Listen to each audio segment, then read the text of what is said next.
Assalamualaikum warahmatullahi wabarakatuh. Perkenalkan, nama saya Muhammad Firman Subagia dengan NIM J3218419 dari Program Studi Komunikasi Sekolah Vokasi IPB.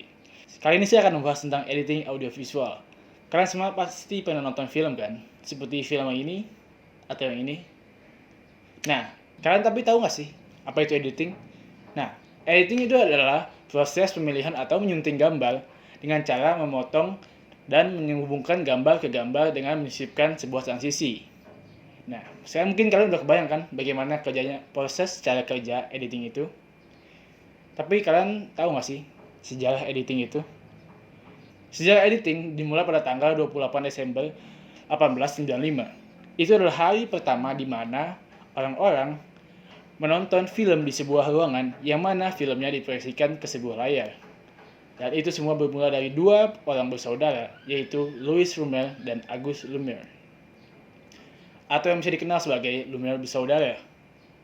Mereka berhasil menemukan yang namanya sinematograf, yang bisa memproyeksikan gambar bergerak pertama. Pada tahun 1881, Louis Lumière menemukan adanya proses dry plate pada pengembangan film. Dan pada tahun yang sama, Thomas Alva Edison menemukan teknologi kinestoscope yang mampu memproyeksikan gambar bergerak, namun hanya bisa dinikmati oleh satu orang saja.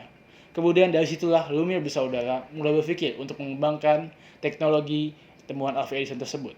Dan akhirnya ditemukanlah yang namanya sinematograf. Teknologi seberat 5 kilo yang mampu memproyeksikan gambar bergerak. Setelah ditemukan sinematograf, Lumière bersaudara mulai memproduksi film berbayar pertamanya pada tahun 1895. Ini adalah filmnya.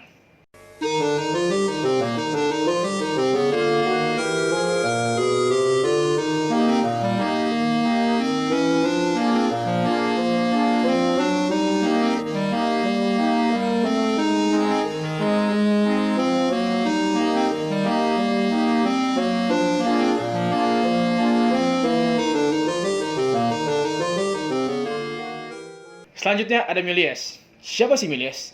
Méliès adalah orang pertama yang membuat film melalui proses editing. Editing yang dilakukan masih sangat sederhana. Film pertamanya adalah A Trip to the Moon, film yang mengisahkan tentang perjalanan seseorang menuju bulan. Film ini hanya menggunakan editing dengan cara menyambungkan tiap adegan yang hanya terdiri dari satu shot setiap adegannya. Seiring perkembangan zaman, editing ini mengalami perubahan. Sebuah film kini tidak lagi terdiri dari satu shot setiap adegannya. Dengan adanya editing, kita mengenal film time.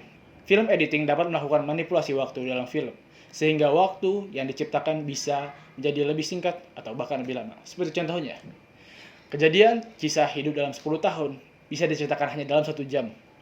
Atau bahkan kejadian yang hanya berlangsung dalam 10 menit bisa kita ceritakan ulang selama 1 jam. Ya, mungkin itu saja dari saya. Terima kasih. Assalamualaikum warahmatullahi wabarakatuh.